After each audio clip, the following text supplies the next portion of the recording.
all of my help, to be honest. Aspen and McKelty have been absolutely wonderful with helping. I'm just at a loss as what to do, and so my mom came to visit. This season on Sister Wives, the words rang out like a warning rather than an invitation. In past years, those previews had carried a sense of anticipation. Family dinners, new babies, laughter over burnt pancakes, the fantasy that somehow this unconventional family was beating the odds. But season 20 felt different. It wasn't joy that crackled through the screen. It was tension, icy and unrelenting. Viewers immediately felt the shift. Gone were the hopeful family barbecues and awkward but smiling counseling sessions. Gone were the moments of forced unity, where everyone pretended they were holding together for the cameras. Instead, episode 1 opened with silence. Not the warm kind, but the cold, empty silence that settles over a battlefield after the fighting has stopped and the casualties are counted. And in many ways, that is exactly what this season has become, the battlefield of the Brown family's collapse. The opening sequence said more than words ever could. Wide aerial shots of Flagstaff lingered on sprawling houses divided by fences, each home sitting isolated and heavy with unspoken resentment. The editing was deliberate. Kelsey didn't bother masking the fractures anymore. They didn't cut to happy montages or upbeat interviews. They simply let the emptiness of the landscape tell the truth, that this family, once paraded as the poster image of plural marriage, was not just fractured but obliterated. Then came the voiceover. Kody Brown's voice filled the silence, dripping with bitterness, the words of a man who had spent too long rewriting the story to suit himself. He complained about being portrayed as the villain, about wives who disrespected him, about betrayal. His tone was defensive, sharp and worn out. But what viewers heard between the lines was far more powerful than anything he said. This was a man in denial, lashing out at everyone but himself. It was the hypocrisy that hit hardest. Here was Kody, railing against being misunderstood, against being cast as the enemy, while refusing to acknowledge the years of neglect, favoritism and emotional abandonment that had led them here. Fans watching from home knew the script all too well. Every time he cried victim, they remembered Christine's tears. Every time he called himself betrayed, they remembered Janelle's loneliness. Every time he painted himself as misunderstood, they remembered Meri's decades of quiet suffering. And now, with Robyn by his side, Kody was rewriting the story into one where he was always the target, never the culprit. But season 20 was not going to let him hide. Christine appeared first on camera, and her presence hit like sunlight breaking through storm clouds. Not because she was smiling, not because she was triumphant, but because she was free. Sitting in her new Utah home, decorated in warm colors and filled with family photos that no longer bore Kody's face, Christine radiated a sense of release. She wasn't the same woman viewers had seen cry herself to sleep season after season. This was a woman who had walked out of prison, leaving behind years of chains she once believed were permanent. And yet her freedom wasn't quiet. It was loud, fiery, almost defiant. She didn't just move on, she exposed. Her confessional interviews were rawer than ever. With no hesitation, she laid bare the reality of her years with Kody. Loneliness, dismissal, manipulation. She admitted she often cried herself to sleep, begging for emotional support from a husband who turned cold every time she reached out. Then she spoke the sentence that shook the internet to its core. I wasn't his wife. Just 4 words, but they carried the weight of decades. Social media erupted. Fans who had long suspected Kody's favoritism felt vindicated. Christine wasn't just confirming what they thought. She was validating every suspicion, every whispered Reddit theory, every sharp critique that Kody had always dismissed as haters. Christine didn't stop there. She revealed that being with Kody wasn't love. It was survival. I was a burden he tolerated, she said, her eyes burning with a mix of anger and relief. That confession became the unofficial tagline of the season, proof that the man who preached love and unity had instead built his life around favoritism and control. What Christine offered was not just her truth. It was the collective truth of every wife and child who had felt unseen by him. Fans flooded Twitter with messages of support, calling her a warrior, a survivor, a voice finally unleashed. For the first time, Christine wasn't framed as the wife who left. She was framed as the woman who pulled the curtain back on the empire of lies Kody had built. But while Christine found her voice, the scene shifted back to Flagstaff, where the wreckage of Janelle's life played out with devastating intensity. Unlike Christine, Janelle hadn't completely left. She was still legally tied to Kody, still financially bound, still half stuck in the tangled web of shared property and obligations. But emotionally she was gone. And because she hadn't made a clean break, her scenes felt like watching someone standing at the edge of a cliff, torn between jumping and clinging to a rope that was already fraying. The confrontation between Kody and Janelle was one of the most explosive in Sister Wives history. The air was heavy, suffocating as they sat across from each other in her home. Kody launched into his familiar tirade. Demands for obedience, lectures about loyalty, his endless refrain that she needed to choose him or the kids. It was the same script he had used for years, the one that once worked because Janelle valued peace over conflict. But this time something had snapped. Janelle's patience was gone. Her composure shattered. And in a trembling voice that grew louder with every word she fired back. "You're not a husband, Kody. You aren't a dad. Control is all that matters to you as a tyrant." The moment was electric.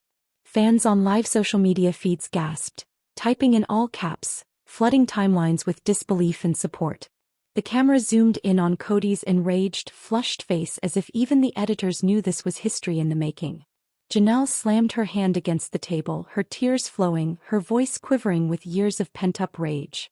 For decades she had been the calm one, the practical one, the wife who never picked sides, who quietly endured.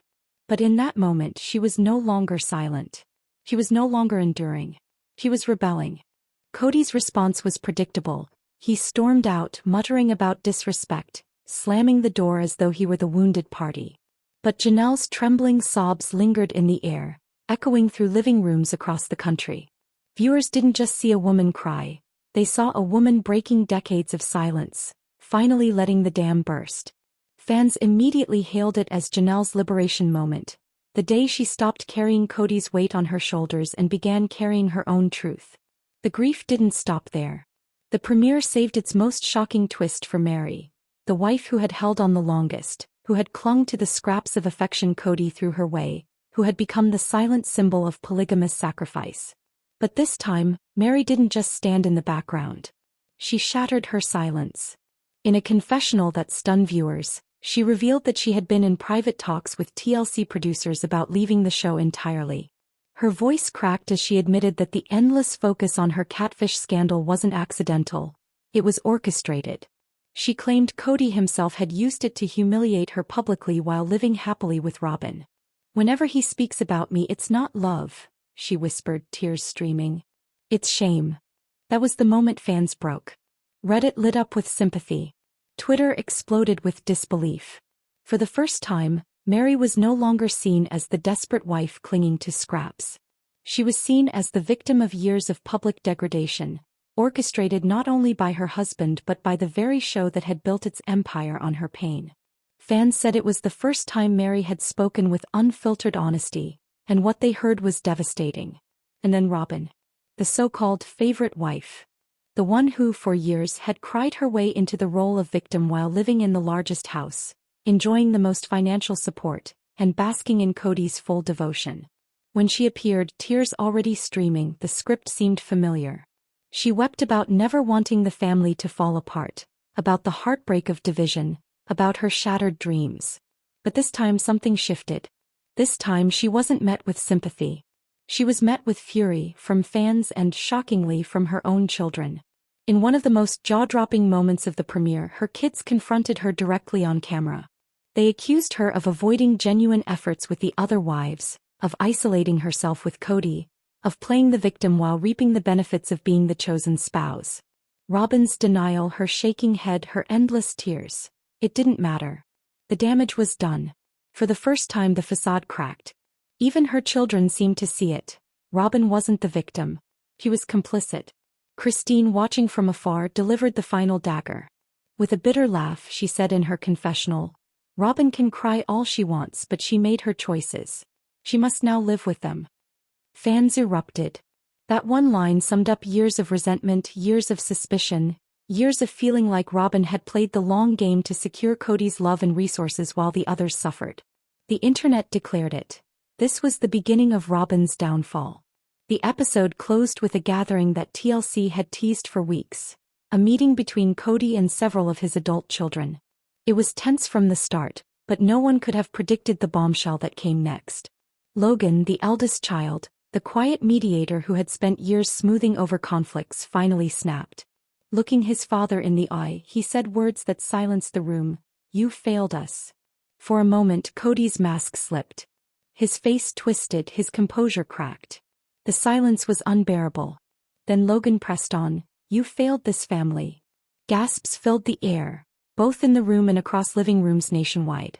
It was the line fans had been waiting for, the truth spoken by the child who had lived it longest.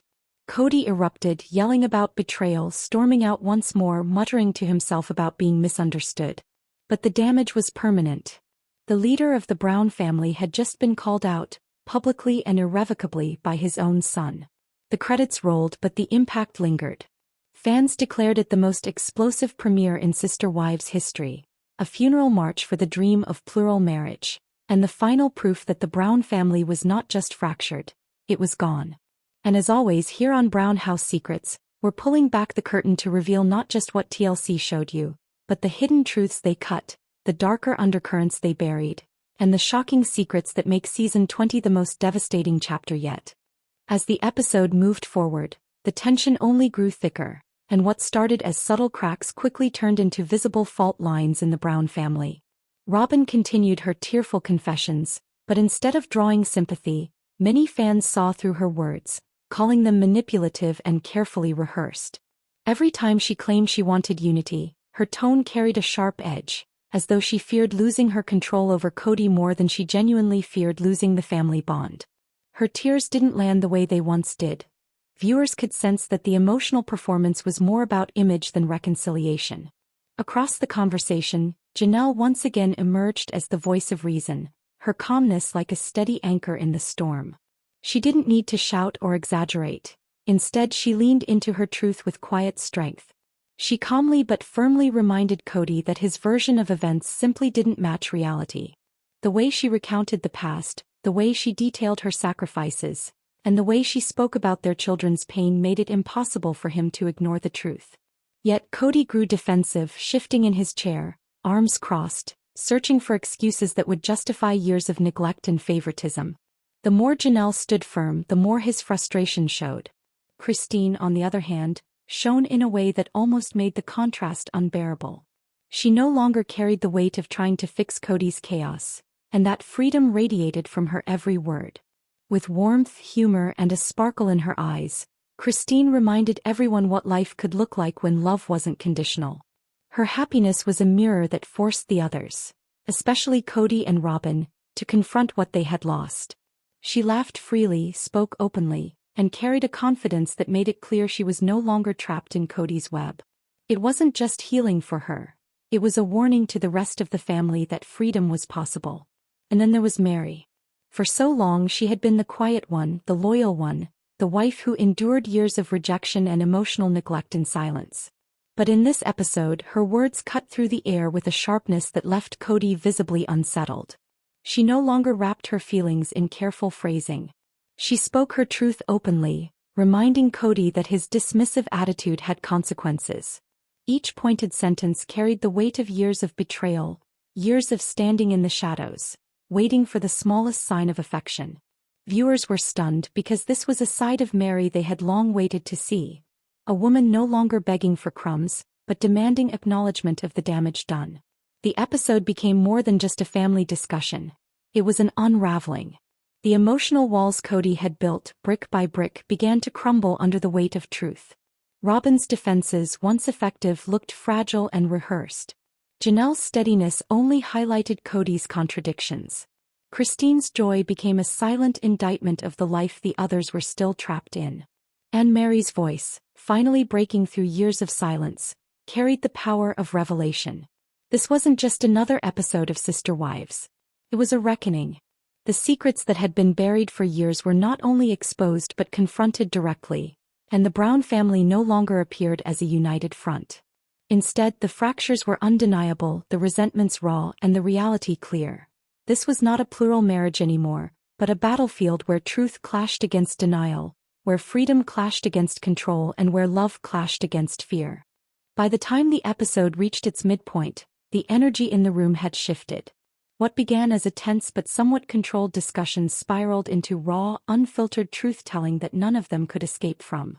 Kody, visibly cornered, tried to defend himself the way he always had, by rewriting the past, by shifting blame, and by raising his voice as if volume alone could make his version of reality the only one that mattered. But this time it didn't work. His wives were no longer intimidated. They weren't clinging to his approval. They were standing tall, unafraid of his anger and unshaken by his dismissive tone. And that reality seemed to shake Kody more than anything else. Robyn, of course, leapt to his defense, but even her words landed differently this time. She insisted that Kody had been misunderstood, that the family was twisting his actions into something darker than they really were. She begged for compassion, painting herself as the glue that had tried so desperately to hold everything together. But instead of healing the moment, her words only deepened the division. Janelle sat back, her expression almost unreadable, as though she had heard the same speech too many times to believe it anymore. Christine's quiet smirk said more than words ever could. And Meri simply looked at Robyn with a mix of exhaustion and disbelief, as though she had finally stopped giving her the benefit of the doubt. Then came one of the most shocking exchanges of the episode. Janelle, usually the calm mediator, turned directly to Kody and called him out, not with anger but with brutal honesty. She reminded him of his absence during the most important moments in their children's lives. She spoke about the birthdays he missed, the milestones he ignored, and the emotional scars that silence had left behind. Her voice trembled with the weight of a mother's grief, not for herself, but for the children who had been left behind while their father devoted all his energy to Robyn and her kids. Viewers felt the shift. It wasn't just Janelle confronting her husband. It was a mother standing up for her children in a way that cut through every excuse Kody had ever given. Christine followed, adding her own truth, but her delivery was almost playful in its sharpness. She laughed, not because it was funny but because it was absurd. She laughed at the idea that Kody was still trying to claim he had been fair, that he had loved equally, that polygamy had worked. "We all lived that reality," she said with a sparkle of defiance in her eye. "We know the truth. And the truth isn't what you're saying." Her laughter wasn't cruel, it was freeing. And in that moment, viewers could see why she had walked away with her dignity intact, while the rest of the family was still struggling to untangle themselves from the wreckage. But it was Meri who delivered the most unforgettable moment. After years of sitting in silence, of being pushed aside, of quietly absorbing rejection, she finally broke her silence in a way that left both Kody and Robyn speechless. Her voice didn't shake, it didn't rise. It was steady, calm, but laced with a strength that viewers had never seen from her before. She told Kody that she had begged for scraps of attention for far too long, and she admitted that she had stayed because she believed in the dream of family, even when he no longer did. And then, in the most devastating revelation of the night, she said that his words, his rejection, had scarred her more deeply than any outsider could ever understand. "You didn't just reject me," she said. "You erased me. And now you want to pretend it didn't happen." The silence that followed was heavy. Kody tried to respond, but for once his words faltered. He started to argue, but the strength of Meri's truth left him visibly rattled. Even Robyn didn't know how to jump in this time. It was a moment of reckoning, not just for the family, but for the viewers who had watched Meri suffer in silence season after season. It felt like history itself was being rewritten, not by Kody's narrative, but by the women finally standing in their truth. As the episode built toward its climax, it became clear that this was not the same family fans had met over a decade ago. The dream of unity had crumbled, the bonds of trust had been broken, and the illusion of harmony could no longer be maintained. What viewers saw instead was the raw, painful aftermath of years of favoritism, betrayal, and denial. Kody and Robyn were left isolated in their defenses, while Christine, Janelle, and Meri stood not as victims, but as women who had survived and found their voices.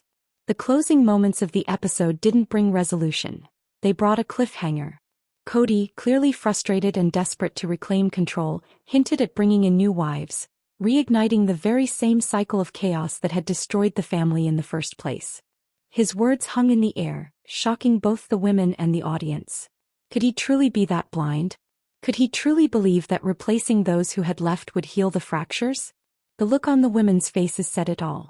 The family wasn't just fractured, it was finished. And yet, Kody seemed to be the only one who couldn't see it. The credits rolled, but the conversation was far from over. Viewers were left stunned, angry, heartbroken, and eager for the next chapter. What happens when a family built on forever finally admits that forever has ended? This episode didn't just raise that question. It answered it in the most explosive and devastating way possible. When the episode ended, the internet lit up. Fans didn't just watch this installment of Sister Wives. They lived it, dissected it, and turned it into one of the most explosive conversations in the show's history. What TLC thought would be another carefully edited chapter quickly transformed into something far larger, because viewers were no longer satisfied with surface drama. They wanted accountability. They wanted truth. And in episode 2, the cracks in Kody and Robyn's carefully maintained image were too big to ignore. On Reddit, one of the top-voted threads summed up the mood in one blunt sentence: "This isn't a marriage anymore, it's an autopsy." That comment resonated because it captured exactly what viewers were feeling. They weren't watching a functioning family struggle through ordinary problems. They were watching the dissection of a relationship that had already died years ago, with Kody still trying to insist that the body was alive. Twitter, or X as it's now branded, was no less brutal. Memes flooded timelines, contrasting Robyn's endless tears with screenshots of Christine's glowing smile. One viral post read, "Robyn cries like she's the victim of betrayal, but the truth is, she's the architect of it." That single line gained tens of thousands of likes, because it echoed what many fans had suspected for years. Robyn wasn't just part of the family's collapse, she had carefully benefited from it.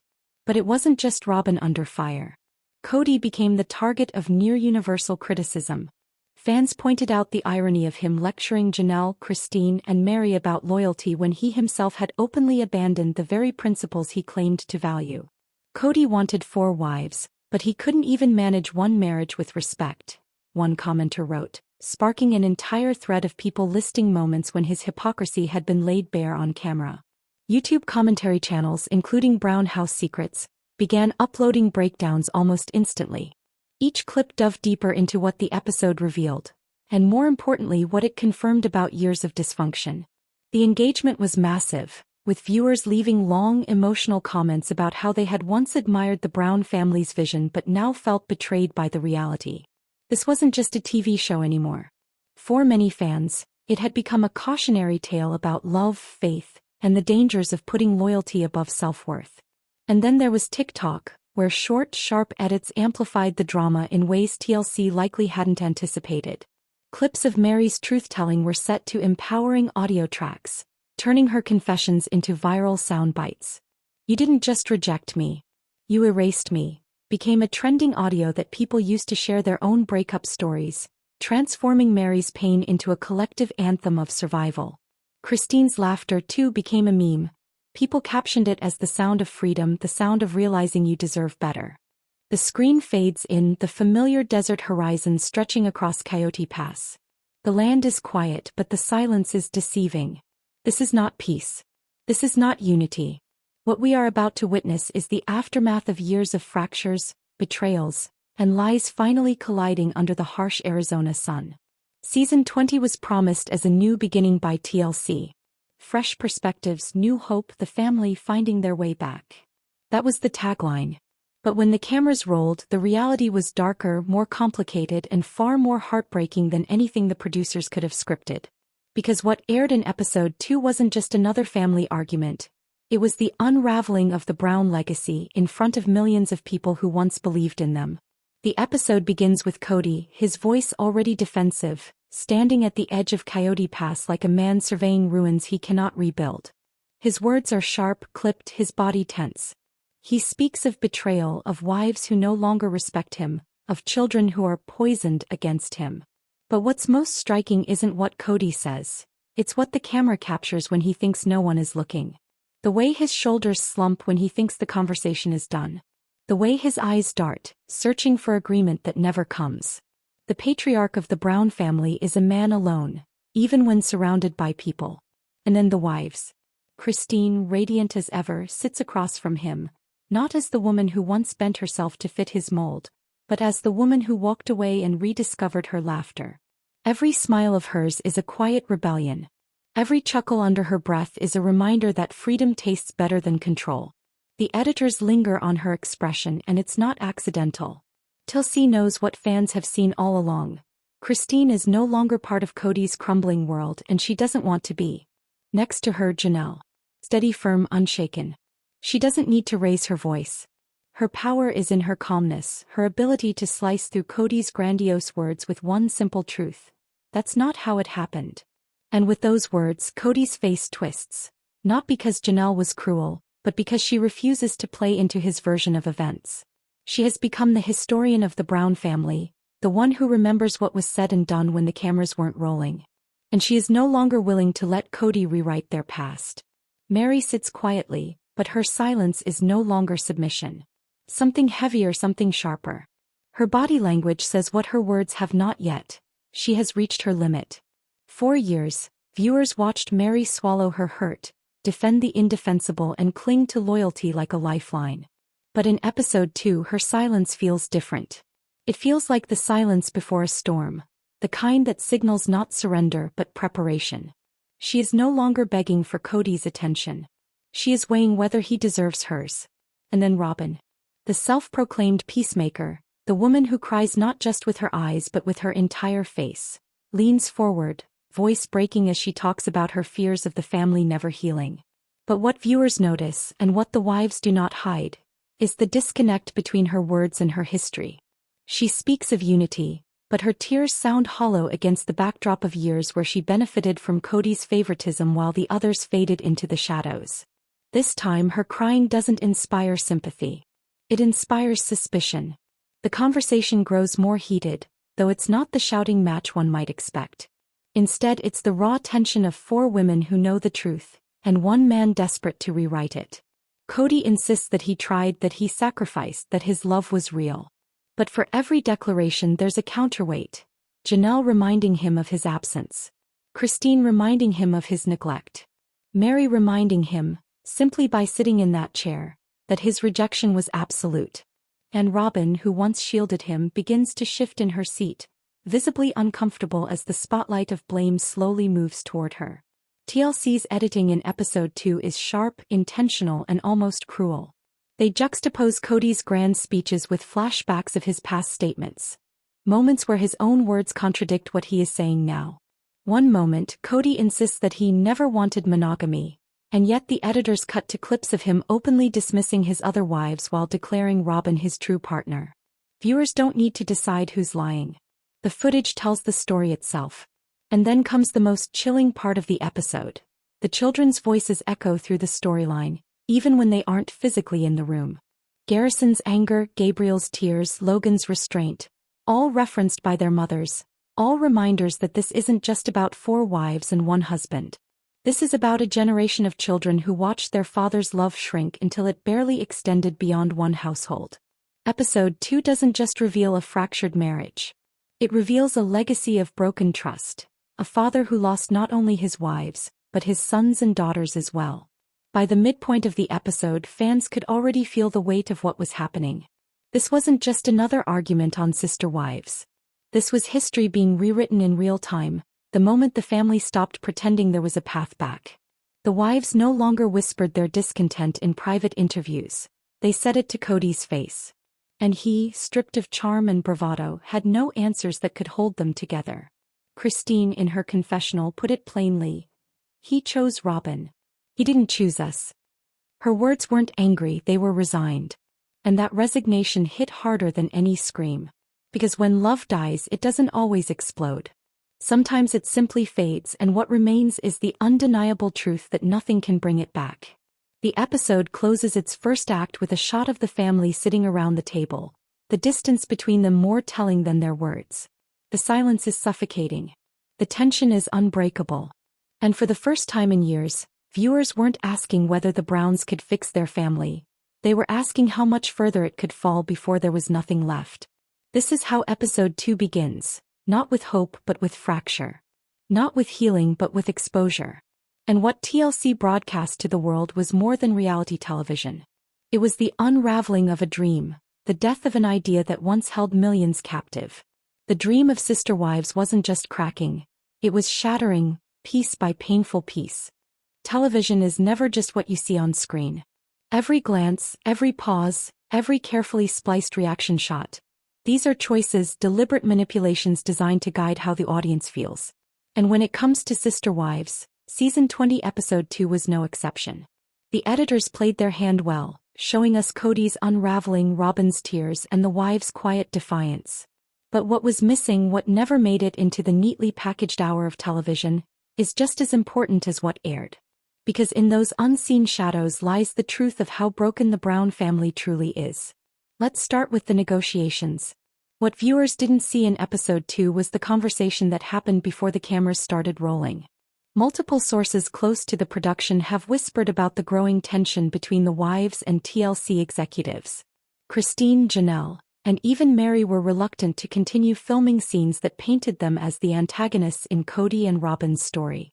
They didn't want to be the footnotes in a love story that had long since turned into a cautionary tale. Instead, they wanted their truth told, raw, unedited, and unapologetic. But TLC is in the business of entertainment, not therapy. The producers wanted drama, tears, confrontation. They wanted ratings, not healing. And so, before the cameras rolled, the women were told that certain topics had to be addressed. Kody's accusations, Robyn's grief, the supposed possibility of reconciliation. It was a setup and the wives knew it. And yet, when the scene unfolded, something unexpected happened. Instead of parroting the scripted talking points, the women broke free. They spoke with an honesty that rattled Kody, caught Robyn off guard, and left the producers scrambling. Janelle's bluntness, Christine's quiet laughter, Meri's simmering silence. These weren't the beats TLC wanted. They were the beats of a family that no longer cared about maintaining an illusion. The audience could sense it. The energy of the episode was different, rawer. Fans who had watched since Season 1 commented online that for the first time, it felt like they were watching reality, not reality television. And that terrified the network. But let's talk about the whispers. Because while Episode 2 aired like a bombshell, fans quickly realized there were entire layers missing. Behind the scenes, discussions of a spin-off have been swirling for months. Christine's new marriage, Janelle's independence, Meri's potential ventures. These are storylines that TLC knows could carry a show without Kody. And that's precisely what he fears. Episode 2 makes it clear. Kody isn't just fighting to hold his family together, he's fighting to stay relevant. To remain the star, the patriarch, the voice that commands the narrative. Which is why, in moments when the cameras cut away, his tone was said to have shifted. According to leaks, Kody lashed out at production staff, accusing them of manipulating him, of setting him up to look like the villain. But here's the haunting truth. No one had to set him up. The villainy came naturally, shaped not by editing but by years of choices he himself made. The wives know this. The children know this. And increasingly the audience knows it too. Episode 2 alluded to the children's pain. But what it didn't show was the full scope of their estrangement. Gabriel and Garrison's voices haunted the conversation like ghosts, and fans online noted the irony. Two sons who gave everything for their father's approval, now reduced to second-hand mentions because their pain is too raw for TLC to exploit directly. Logan, the eldest, appeared briefly, but his presence carried the weight of silence. It was what he didn't say, what the producers cut away from, that mattered most. In leaked whispers from those close to the family, Logan's stance is clear. He no longer recognizes his father as the man who raised him. That is not just estrangement. That is erasure. And for Kody, who built his identity on being the ultimate father, that erasure is more devastating than divorce. But if Episode 2 was about exposing cracks, then what it didn't show was the financial undercurrent pulling everyone apart. Money has always been the unspoken character on Sister Wives.